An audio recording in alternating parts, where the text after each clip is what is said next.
Chennai shopping మాల్లో ఉగాది వేడుకలు. మీ పండుగ షాపింగ్ చెన్నై షాపింగ్ మాల్లో చేయండి. అందమైన వస్త్రాలతో పాటు విలువైన బహుమతులు పొందండి. ఆపరేషన్ కగార్ ఏర్పాటు చేసినప్పుడు గత ఏడాది కేంద్ర మంత్రి అమిత్ షా ఒక మాట అనౌన్స్ చేశారు. 2026 మార్చ్ 31 కల్లా నక్సలైట్లని మేము రూపుమాపుతాము అనేది. ఇక్కడ నక్సలిజం లేకుండా చేస్తామని, త్వరలోనే దానికి ఎండ్ కార్డ్ పడబోతోంది అనేటువంటి మాటలు వినిపిస్తున్నాయి. తాజాగా మావోయిస్ట్ అగ్రనేత దేవ్జీ లొంగుబాటు తర్వాత తెలంగాణలో శాంతియుతంగా మావోయిస్టుల లొంగుబాటు పూర్తయింది అనేటువంటి ఒక మాట కూడా వినిపిస్తోంది. బట్ దీంతో పాటుగా ఆపరేషన్ కగార్ అయినా, ఆపరేషన్ బ్లాక్ ఫారెస్ట్ అయినా విజయవంతంగా సక్సెస్ అయ్యాయి అని చెప్తూ ఉన్నప్పుడు అక్కడే వినిపించేటువంటి కొన్ని మాటలు ఉన్నాయి. మావోయిజాన్ని, నక్సలిజాన్ని మీరు అంతం చేయలేరు, ఒక చోటు నుంచి మెల్లిగా ఇంకొక చోట స్ప్రెడ్ అవుతుంది, ఉద్యమాల్ని మీరు రూపుమాపలేరు అనేటువంటి మాట. ఏది నిజం? మనతో పాటుగా ఉన్నారు సీనియర్ జర్నలిస్ట్ సురేష్ కొచ్చతిల్ గారు. సార్ నమస్తే. సో మనం ఆపరేషన్ కగార్ గురించి గతంలో మాట్లాడుకున్నప్పుడు ప్రతిసారి దేవ్జీ ఎక్కడున్నాడు, లొంగిపాటు అవుతాడా లేకపోతే ఎన్కౌంటర్లు అవుతాయి, ఇవన్నిటి తర్వాత నిన్న మీడియా ముందుకు వచ్చాడు. ఆయన అనౌన్స్ చేసిన తర్వాత ఇప్పటికి కూడా నేను పోరాటాలు చేస్తూనే ఉంటాను, కాకపోతే ప్రజల మధ్యలో ఉండి ఉద్యమాలు చేస్తాను అనే మాట. ఎందుకని ఇంత పెద్ద హైడ్రామా అనేది నడుస్తోంది ఆపరేషన్ కగార్ చుట్టూ? ఒకటి, ఇదంతా అమిత్ షా గారు ఒక డెడ్ లైన్ ఇచ్చారు. మార్చ్ 31 లోపల 2026 దాకా నక్సలిజాన్ని మొత్తం దేశం నుంచి తూడ్చి బయటకు వేసేస్తాను, కంప్లీట్గా ఫినిష్ చేసేస్తాను. ఆ టార్గెట్లోనే ఉన్నారు ఆయన. దీనికి కారణం చాలా ఉన్నాయి. దీనికి ఒకటి, coordinated attacks. Central government, Chhattisgarh government, Maharashtra government, Telangana government, Odisha, Andhra, కొంచెం మటుకు మధ్యప్రదేశ్. ఈ గవర్నమెంట్స్ అన్నీ కలిసి పనిచేస్తుంది. ఈసారి మీరు చూస్తుంటారు, లాస్ట్ ఒక 2 సంవత్సరాల్లో చాలా హై డిగ్రీ ఆఫ్ కోఆర్డినేషన్ ఉండే. ఒకటి, చాలా మటుకు యంగ్ ఐపీఎస్ ఆఫీసర్స్ని తీసుకొచ్చారు అమిత్ షా గారు, డైరెక్ట్లీ వాళ్ళ హోమ్ మినిస్ట్రీకి రిపోర్ట్ చేసేలాగా. Highly trained, of course commando units ఉన్నారు, మన దగ్గర గ్రేహౌండ్స్ ఉంది, వాళ్ళ వైపు కోబ్రా ఉంది, మహారాష్ట్ర వైపు మిగతా వాళ్ళ కమాండో ఫోర్సెస్ ఉన్నాయి. కానీ ఈసారి జరిగింది ఏంటంటే, ఎన్కౌంటర్స్ అంతా ఛత్తీస్గఢ్లో నడుస్తుంది. మీరు చూసుంటారు. ఆ తెలంగాణలో వచ్చి సరెండర్ చేస్తున్నారు. సరే, కొంతమంది 60 మంది, దానికన్నా ముందు 200 మంది, బట్ లోవర్ క్యాడర్ వాళ్ళు మహారాష్ట్రలో సరెండర్ చేశారు. గడ్రిచోలిలో ఈవెన్ ఫడ్నవీస్ గారు వచ్చారు దానికి, సరెండర్ సెరమనీకి. కానీ ఇప్పుడు డౌట్ ఎందుకు వస్తుందంటే, తెలంగాణలో వచ్చేందుకు సరెండర్ చేస్తున్నారు వీళ్ళు. ఎక్కడున్నారు అక్కడ ఉండి అక్కడి నుంచి కొట్లాడి, ఎందుకంటే వీళ్ళ దగ్గర ఎప్పుడు వాళ్ళకి స్లోగన్ ఉండే, మేము we will never surrender, we will fight and die అని చెప్పేసి.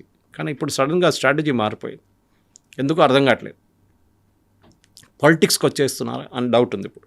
అవునా? Direct Seethakka example, from bullet to ballot, చాలా ఎగ్జాంపుల్స్ ఉన్నాయి కదా మన దగ్గర, అట్లాంటి people who have come from that this. కానీ దానికి ఏదైనా పొలిటికల్ పార్టీ వాడుకుంటున్నారా వాళ్ళని, అదొకటి డౌట్ వస్తుంది. సో తెలంగాణ వైపు ఎందుకు ఇంత పెద్ద హై ప్రొఫైల్ సరెండర్ నడుస్తుంది? అది ఛత్తీస్గఢ్లో ఎందుకు జరగలేదు, మహారాష్ట్ర ఎందుకు జరగలేదు? అఫ్కోర్స్ మీరు చెప్పొచ్చు వీళ్ళందరూ తెలంగాణ నుంచి, ఎందుకంటే నక్సలైట్ మూమెంట్లో చాలామంది సీనియర్ లీడర్లు అందరూ అప్పుడు ఉమ్మడి ఆంధ్రప్రదేశ్ కానీ ఇప్పుడున్న తెలంగాణ నుంచే. Even Devji is from Peddapalli.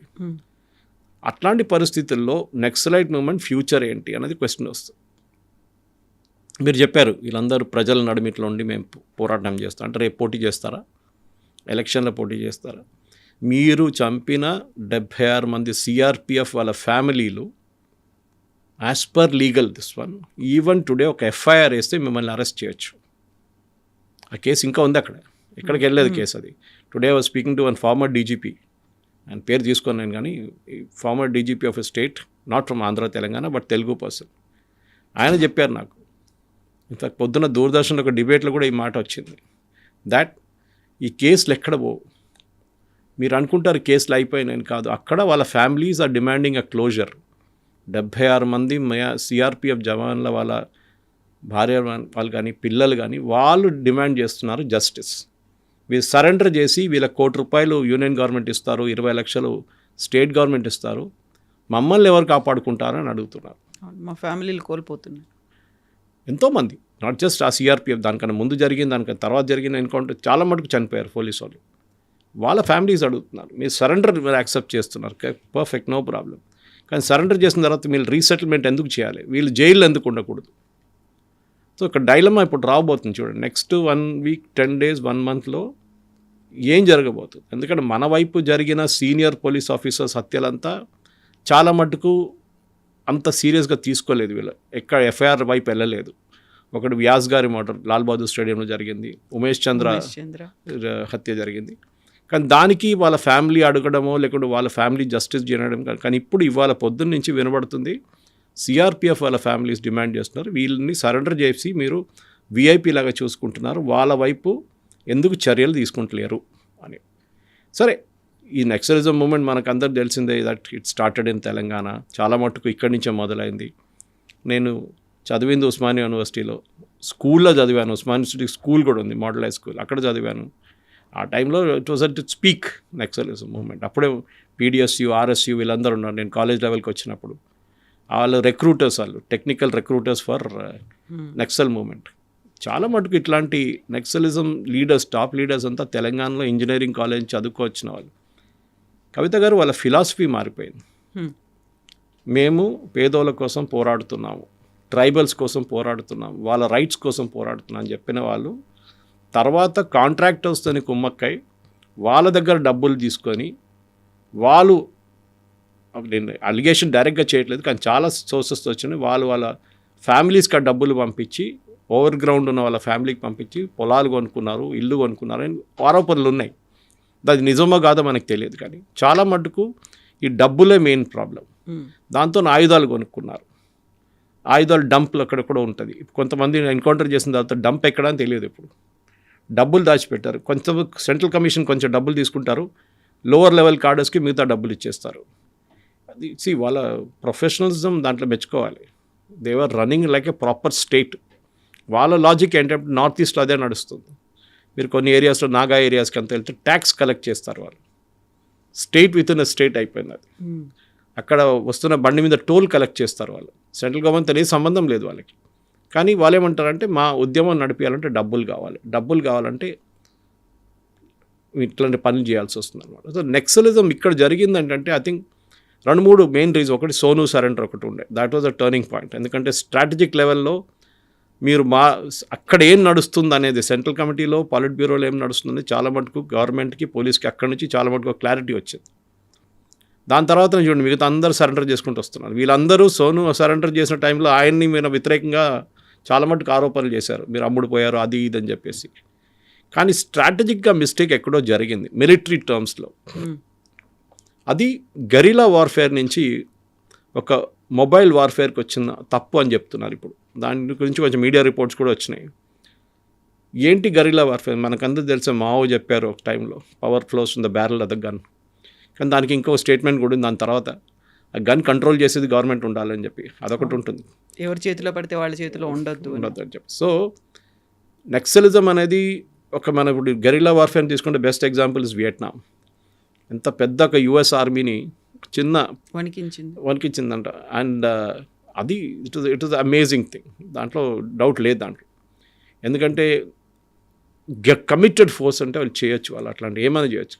కానీ మనం చూడాల్సిందంటే why Sukma, why Bijapur, why Kanker, why Gadchiroli, ఎందుకని మనం ఆలోచించాలి. ఎందుకంటే ఈ ఏరియాస్ అంతా ఒకటి ట్రైబల్, నెక్స్ట్ పవర్టీ డ్రివన్. మనకు ఇండిపెండెన్స్ వచ్చినప్పటి నుంచి మనం ఇట్లాంటి ఏరియాస్ని కంప్లీట్గా నెగ్లెక్ట్ చేసాం, దాంట్లో డౌట్ లేదు. ఒక అబ్బాయినో అమ్మాయినో నక్సలిజంలో తీసుకోవాలంటే చాలా ఈజీ. ఇంజనీరింగ్ చేసినావు అంటే మంచిది, ఇంకా వాడి దగ్గర వెళ్ళి చెప్తాను నీకేముంది, నీ దగ్గర ఏముంది, నువ్వు చదువుకున్నా, ఉద్యోగం వచ్చిందా, రాలేదు కదా. అక్కడ చూడు పక్కన కాంట్రాక్టర్ చూడు 5 అంతస్తుల బిల్డింగ్ కట్టుకున్నాడు, 10 కార్లు ఉన్నాయి, ఇంతమంది పనులు ఉన్నారు ఇంట్లో, కోట్లు ఉన్నాడు, ఫారిన్ హాలిడేస్కి వెళ్తారు. నువ్వేం చేసావు, నీకేం వచ్చింది? దెన్ న్యాచురల్లీ ఆ బ్రెయిన్ వాష్ చేసి తీసుకెళ్ళిపోతారు. కానీ వీళ్ళు చూడండి 30-40 సంవత్సరాలు అడవిలో ఉన్నారు వీళ్ళు. ప్రతిరోజు 12 కిలోమీటర్ 14 కిలోమీటర్లు నడుస్తారు. So life is not easy ఆ టైంలో కూడా. కానీ వీళ్ళది ఏం జరిగిందంటే కవిత గారు over a period of time ఈ స్ట్రాటజీ మార్చిన దాంట్లోనే మేజర్ తప్పు వచ్చింది వీళ్ళకి. ఎస్పెషలీ లాస్ట్ 10 సంవత్సరాలు మీరు చూసుంటారు. ఏ టైంలో కొండపల్లి సీతారామయ్య గారి పీడబ్ల్యూజీ నుంచి తీసుకొచ్చి దాంట్లో సిపిఐ, మావోయిస్ట్ కలిసి అందరు చేసిన దాని ప్రకారం కూడా అక్కడి నుంచి ఒక చేంజ్ ఆఫ్ స్ట్రాటజీ వచ్చింది వీళ్ళ దాంట్లో. చాలా మటుకు సక్సీడ్ అయ్యారు వీళ్ళు. అంటే మీరు ప్రతి ఊరికి వెళ్తే అక్కడ ఉన్న ట్రైబల్స్ వీళ్ళ గురించి పోలీసు వాళ్ళు ఎంత ప్రశ్నించినా కానీ వాళ్ళు మాట్లాడరు. పోలీసు వాళ్ళు భయపడుతుండే ఒక ఏరియాలో ఎంటర్ కావడానికి. లిబరేటెడ్ ఏరియాస్ అని స్టేట్మెంట్ కూడా ఇచ్చారు వాళ్ళు సిపి. ఈ ఏరియాస్ అన్ని దండకారణ్య బెల్ట్లో చాలా మటుకు లిబరేటెడ్ ఏరియాస్ ఉందని చెప్పేసి. కానీ ఏం చూసాను, 160 డిస్టర్బ్ డిస్ట్రిక్ట్స్ నుంచి ఇప్పుడు 6కి తగ్గింది. ఇప్పుడు 6 కూడా 4 అయిపోతుంది. ఇంకా బహుశా మార్చ్ 31 లోపల that will also be declared free. ఎందుకంటే ఇవాళ ఒక స్టేట్మెంట్ వచ్చింది, ఛత్తీస్గఢ్లో 14 మంది నక్సలైట్ సరెండర్ కాబోతున్నారు. దాంట్లో ఒకరు తెలంగాణ నుంచి, మిగతా 13 మంది ఛత్తీస్గఢ్ నుంచి. అంటే చాలు ఛత్తీస్గఢ్ హోమ్ మినిస్టర్కి అపీల్ చేశారు, మమ్మల్ని ఎన్కౌంటర్ చేయకండి, మేము రేడియోలో మాకు అప్రూవల్ ఇచ్చేసేయండి మీరు, మేము వచ్చి సరెండర్ చేసేస్తామని చెప్పి. సో చూడండి, ప్రతి జిల్లాలో ఇప్పుడు I think this only 1 guy missing now, బిస్రీ అని ఉన్నారు, ఈజ్ మిస్సింగ్. జార్ఖండ్లో ఎక్కడ ఉన్నారు, వాళ్ళని కూడా ఆయన కూడా వేసుకుంటారు పోలీసు వాళ్ళు, definite, that is also sure. కానీ మనకు సోషల్ ప్రాబ్లంగా చూస్తే, సరే మీరు ఇప్పుడు డెవలప్మెంట్ తీసుకొచ్చారు, సుక్మాకి 70 సంవత్సరాల తర్వాత ఒక బస్సు వచ్చింది, స్కూల్ కడుతున్నారు, హాస్పిటల్ కడుతున్నారు, రోడ్లు వేస్తున్నారు, మొబైల్ టవర్స్ కనెక్ట్ చేస్తున్నారు, ఇదంతా డెవలప్మెంట్. అంతకుముందు వరకు అది జనతన సర్కార్ అని వాళ్ళే రన్ చేసుకుంటూ ఉండేవాళ్ళు. వాళ్ళు మొబైల్ టవర్స్ రావద్దన్నారు, ఎందుకు వస్తే మళ్ళీ వాళ్ళ మీదే దాడి జరుగుతుంది, కమ్యూనికేట్ చేయడానికి చాలా పెద్ద ప్రాబ్లం ఉంటుంది. సో దానికనమాట డెవలప్మెంట్ రాకుండా వాళ్ళు కూడా చూసుకున్నారు నక్సలైట్స్. ఎందుకంటే బస్సు వస్తే మళ్ళీ ఏంటి, వీళ్ళు బయటికి వెళ్తే మళ్ళీ బయట ఉన్న డెవలప్మెంట్ చూస్తారు. మీరు మొన్న కూడా చూసుంటారు, ఈ సరెండర్ చేసిన కొంత సీనియర్ నక్సలైట్ లీడర్స్ని మన తెలంగాణ పోలీస్ హైటెక్ సిటీ అంతా తిప్పారంట. డెవలప్మెంట్ చూడండి, ఇది చూడండి, మీరు అడవిలో ఉన్నారు ఇన్ని సంవత్సరాల నుంచి, ఇప్పుడు పిల్లలకి మేము మీ ఊరు నుంచి వచ్చే పిల్లలు కూడా ఇట్లాంటి ప్లేసెస్లో ఉద్యోగం వస్తుంది, ఇంజనీరింగ్ చేసినా కానీ ఏం చేసినా కానీ. అది దట్ ఈస్ బేసిక్లీ ఒక రివర్స్ బ్రెయిన్ వాషింగ్ అని చెప్పొచ్చు. అది ముందైతే ఉల్టా వెళ్తుండే, ఇప్పుడు ఇటువైపు వచ్చేసి. కానీ ఆ రోజు ఉస్మానియా యూనివర్సిటీలో ఉన్న నక్సలిజం మూవ్మెంట్కి ఇప్పుడున్న ఉస్మానియా యూనివర్సిటీకి ఉన్న నక్సలిజం మూవ్మెంట్కి సంబంధమే లేదు. ఇప్పుడు ఉస్మానియాలో వైపౌట్ అయిపోయారు కంప్లీట్. ఒక టైంలో నల్లమలకి వెళ్ళాలంటే భయపడుతుండే, అక్కడ బ్లూ టార్పోలిన్ వేసుకొని ఎవరైనా ఉంటే పోలీసు వాళ్ళకి డౌట్ వస్తుంది అప్పుడు ఇమీడియట్గా నక్సలైట్స్ వచ్చేసారని. ఆయన ఈ పీస్ టాక్స్ అని పెట్టిన దానికి చాలా క్లియర్గా that is a strategic blunder. ఎందుకంటే రీగ్రూప్ చేసుకున్నారు ఇమీడియట్గా. ఆ రోజు ఆ 10-15 రోజులు ఒక నెల పాటు సీజ్ ఫైర్ పెట్టింది తప్పు. తర్వాత తెలిసింది ఆయన కూడా, but it's too late by then. కానీ ఇప్పుడు జరిగింది, అమిత్ షా గారు ఇచ్చిన డెడ్లైన్ చూడండి, ఎంత స్పెసిఫిక్గా కొడుతున్నారు వీళ్ళని. So that even senior leaders, central committee members కూడా సరెండర్ చేస్తున్నారు ఇప్పుడు. కానీ ముందుకెళ్ళి ఇంకేం జరుగుతుంది, ఇది రీగ్రూప్ అయ్యి మళ్ళీ ఇంకేమైనా రూపంలో వస్తుంది. ఎందుకంటే ఇదే అయిపోతుంది. ఎందుకంటే అక్కడ నుంచి నక్సల్బరీ వెస్ట్ బెంగాల్ నుంచి మన దగ్గరకు వచ్చింది, ఇక్కడ నుంచి మళ్ళీ ఇక్కడ అన్నోన్ ప్లేసెస్లోకి వెళ్ళిపోయి అక్కడ ఏమన్నా స్ప్రెడ్ అవుతుందా అని ఎప్పుడు అందరు అడుగుతుంది. ఇక్కడ ముందు కూడా చాలాసార్లు చెప్పాను, నన్ను చాలామంది అడుగుతారు, సురేష్ గారు వెస్ట్ బెంగాల్లో నక్సల్ బారీలో మొదలైన నక్సలిజం ఇప్పుడు అక్కడ లేదే. Correct. Kerala first elected communist government of the world, EMS Namboodiripad, naxalism అక్కడ లేదే. దానికి కారణాలు ఉన్నాయి. వెస్ట్ బెంగాల్ అండ్ కేరళ ఆ టైంలో కమ్యూనిస్ట్ వాళ్ళు రూల్ చేస్తుండే. ఆ టైంలో వాళ్ళు ల్యాండ్ రిఫార్మ్స్ తీసుకొచ్చారు. దీనికి బేసిక్ కారణం అది. అక్కడి నుంచే మొదలవుతుంది అన్ని ప్రాబ్లమ్స్. ఒక్కడికి 100 ఎకర్లు 200 ఎకర్లు ఉంటుంది, ఈ పేదోనికి 1 ఎకర్ కూడా ఉండదు. వాళ్ళు ఎట్లా జీవితం ఎట్లా నడిపించుకుంటారు. సరే భూదాన్ మూమెంట్ తీసుకొచ్చారు, ఆచార్య వినోబావే అదంతా చేశారు బాగానే, కానీ అది ఒక లిమిట్ నుంచి బయటకు వెళ్ళలేదు. అది ఉన్న భూదాన్ ల్యాండ్లో కొట్టేశారు మన వాళ్ళు ఇక్కడ హైదరాబాద్ పక్కన. ఈ పరిస్థితుల్లో land reforms was the crucial factor కేరళలో, వెస్ట్ బెంగాల్లో కూడా. Jyoti Basu government brought in land reforms. దాంతో నక్సలిజం మొత్తం అక్కడి నుంచి అవుట్ అయిపోయింది. వాళ్ళ మెయిన్ ప్లాంక్ ఏముండంటే డెవలప్మెంట్ లేదు. మీరు చూడండి, మీకు పొలాలు లేవు, ఒకడికి 100 ఎకర్లు, మీకు 1 ఎకర్ కూడా లేదు. So what you me life ఏంటని చెప్పేసి. కానీ ఇప్పుడు వచ్చిన ఆ రొమాంటిసిజం ఉంది చూడండి నక్సలిజంది, ఒక టైంలో ఉండే. ఓకే, ఆ షేగవర్ ఆ టీషర్ట్ వేసుకోవడమా, లేకుంటే మావో పోస్టర్లు పెట్టడం, ఇదంతా పోయింది ఇప్పుడు. Now it's a question of survival. So వీళ్ళకు కూడా అర్థమైపోయింది, మేము ఉంటే అడవిలో ఎక్కువ రోజులు ఉండాలి. ఎందుకంటే మీరు ఒక సెంట్రల్ కమిటీ మెంబర్ని అప్రోచ్ కావాలంటే, ఆ టైంలో నాకు గుర్తుంది చాలామంది జర్నలిస్ట్ ఇంటర్వ్యూ చేయడానికి వెళ్తుండే వీళ్ళని. వాళ్ళని ఒక ప్లేస్కి తీసుకెళ్ళి అక్కడి నుంచి మొత్తం కట్టేసి కళ్ళని కట్టేసి అదే 15-20 కిలోమీటర్ 30 కిలోమీటర్ నడిపించి 2 బండ్లు 3 బండ్లు చేంజ్ చేసి లాస్ట్లో కలుస్తారు వీళ్ళని. కానీ సెంట్రల్ కమిటీ మెంబర్స్ కూడా ఇప్పుడు 15, 50 నుంచి 22 నుంచి 4 వచ్చేస్తారు. ఈ 4 కూడా వేసుకుంటారు కొన్ని రోజుల్లో. వాళ్ళు కూడా సరెండర్ అవుతారు మోస్ట్లీ. కాకపోతే వాళ్ళని ఎన్కౌంటర్ చేసేస్తారు. ఫ్యూచర్ ఏంటి? మీరు అడిగిన ప్రశ్న అదే.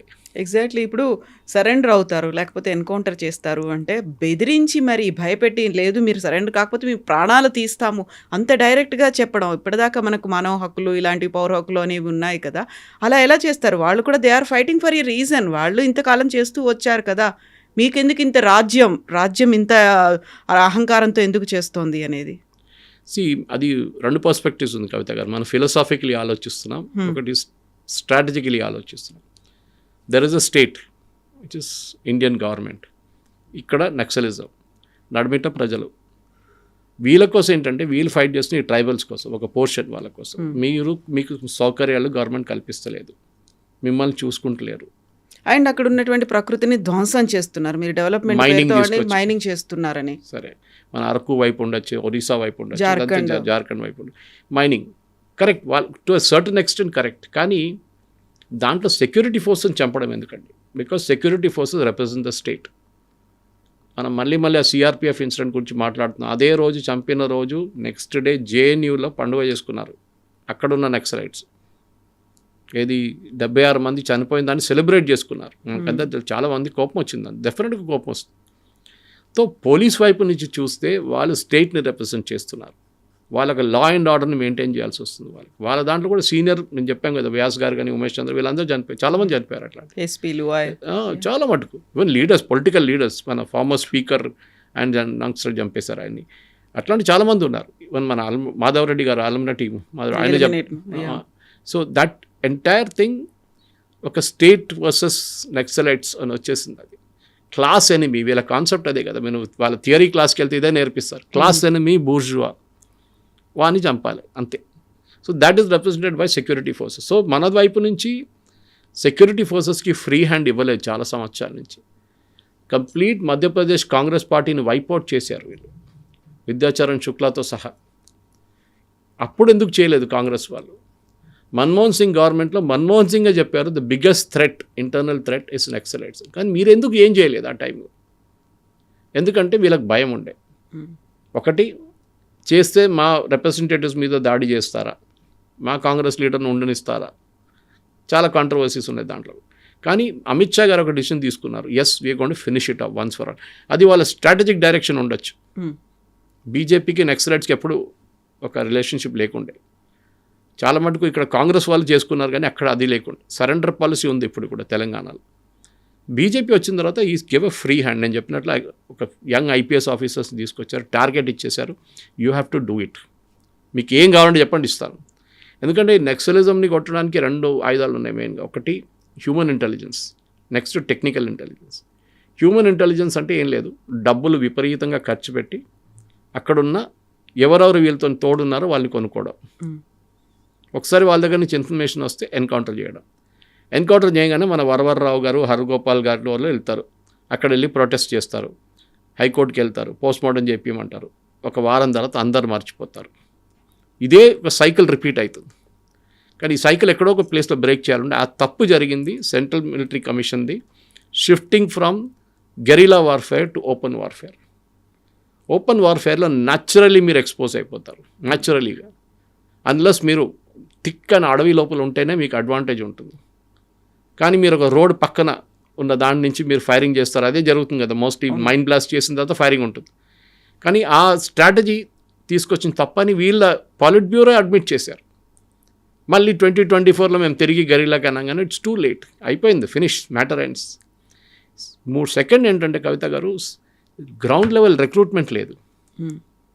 ఫస్ట్ మీరు ఒక సెంట్రల్ కమిటీ మెంబర్ని అప్రోచ్ కావాలంటే 3 సర్కిల్స్ ఉంటాయి వాళ్ళకి.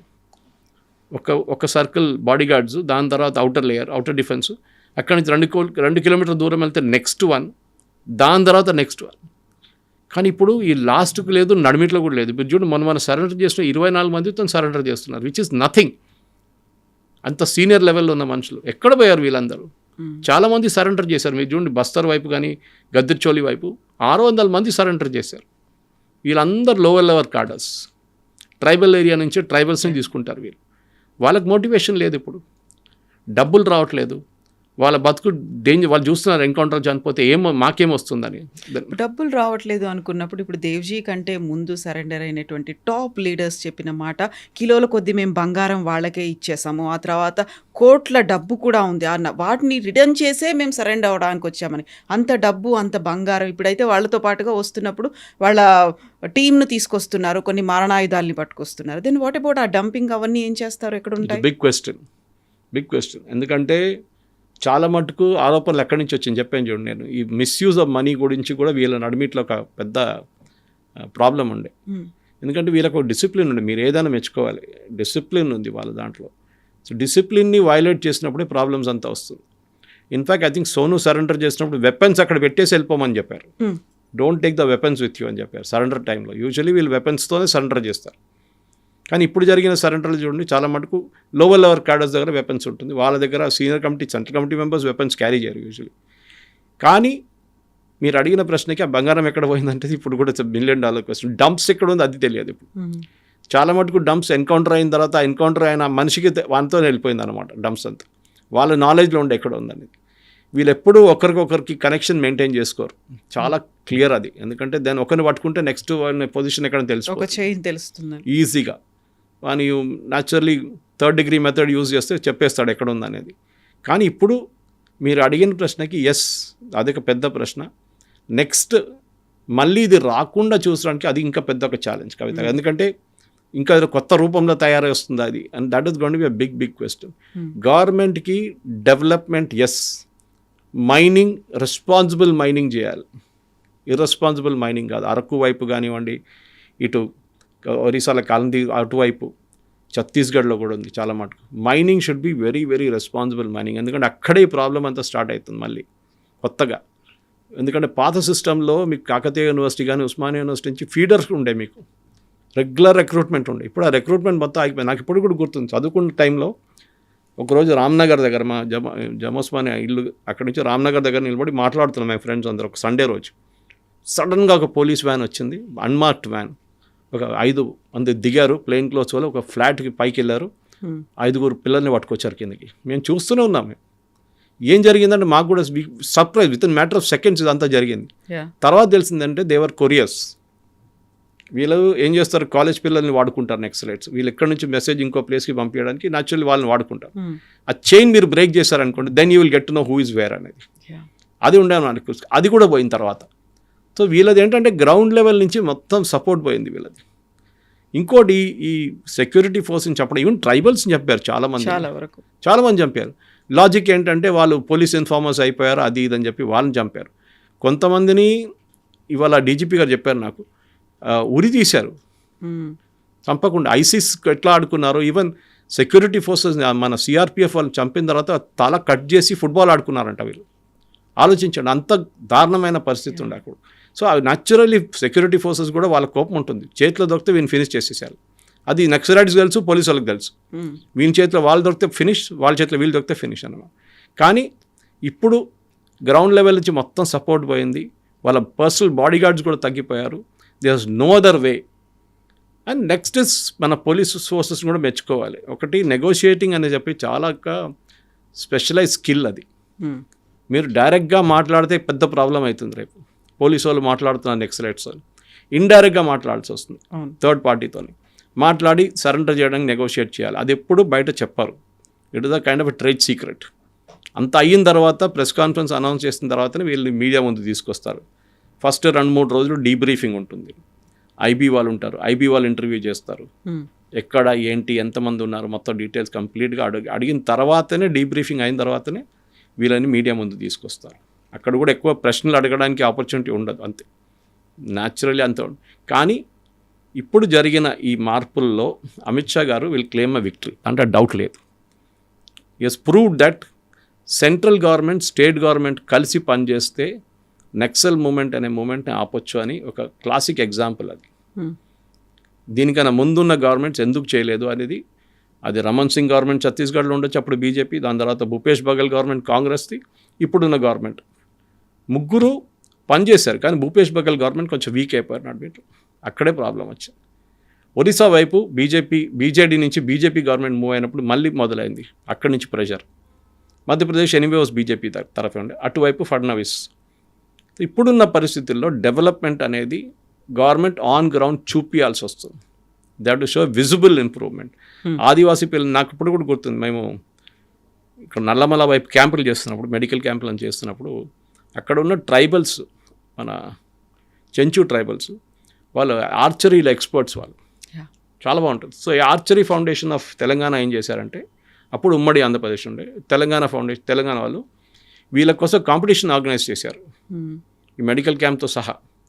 దాంట్లో 10 మంది 15 మందిని ఐడెంటిఫై చేశారు, చాలా మంచి వాళ్ళని మన ఎస్ఐకి పంపించి పటియాలాలో కోచింగ్ ఇచ్చారు, స్పెషలైజ్డ్. అక్కడ కాకుండా ఇక్కడ ఢిల్లీలో ఎక్కడో ప్లేస్లో చేశారు వీళ్ళు. That is important. వాళ్ళని ఆ టాలెంట్ యూజ్ చేసుకుంటే వాళ్ళ ట్రైబల్స్, వాళ్ళు బయటికి ఎక్కువ రారు ట్రైబల్స్ ఇట్లా, కానీ వాళ్ళ ఆర్చరీ వాళ్ళకు ఒక లింబారామ్ తీసుకోండి, నేషనల్ లెవెల్ ఛాంపియన్ ఉండి, ఇవ్వదు ఇంటర్నేషనల్ లెవెల్ వాళ్ళు. Lot of people like that వాళ్ళు ట్రైబల్ బ్యాక్గ్రౌండ్ నుంచి వస్తారు వాళ్ళు. ఇది చేయాలన్నమాట. వాళ్ళకున్న స్కిల్స్ మనం వాడుకో. నల్లమలకి వెళ్తే మీరు ఆ నల్లమల పక్కన మెయిన్ ఏరియా మన్ననూరు క్రాస్ చేసి కొంచెం ముందు వెళ్ళగానే గుడి పక్కన, గుడి నుంచి ముందుకెళ్ళి అక్కడ సొన్నిపెంట అనుకుంటా, అక్కడ దగ్గరే ఒక షాప్ ఉంది వీళ్ళది, గిరిజన్ కార్పొరేషన్ సోప్ అమ్ముతుంది. ఇప్పుడు ఉందో లేదో తెలియదు, I'm talking of 6-7 years ago. Soap, tribal gum అమ్ముతారు, ట్రైబల్ అమ్ముతారు, ఈ సోప్ నట్స్ అమ్ముతారు, హనీ ఉంటుంది. See this is where it has to come from. వాళ్ళకు ఒక ఉపాధి ఉంటేనే వాళ్ళు దాని మీద బతకొచ్చు. వీళ్ళని ఎక్స్ప్లాయిట్ చేస్తుండే ఈ మర్చెంట్స్. సోప్ నట్స్ తీసుకొస్తే చిల్లర డబ్బులు ఇస్తారు, మళ్ళీ మార్కెట్లో దానికన్నా 100 సార్లు ఎక్కువ రేట్లో అమ్ముకుంటారు. గిరిజన్ కార్పొరేషన్ కూడా it has failed, there is no doubt about it. వాళ్ళు కూడా సరిగా పనిచేయట్లేదు. సో వీళ్ళని ఇప్పుడు నెక్స్ట్ లెవెల్కి తీసుకురావాలంటే డెవలప్మెంట్లో ఒకటి మీరు వాళ్ళకొక ఎంప్లాయ్మెంట్ సోర్స్ చూపించాల్సి వస్తుంది. రెండవది వాళ్ళ పిల్లలకి చదువు చెప్పాల్సి వస్తుంది. మూడవది హౌసింగ్. ఇప్పుడు లీడర్లకు ఒకటి ₹1 కోటి ఇచ్చి మాకేమి ఇచ్చారని అడిగే ఇప్పుడు వస్తుంది చూడండి, నెక్స్ట్ అది అక్విజిషన్ వస్తుంది.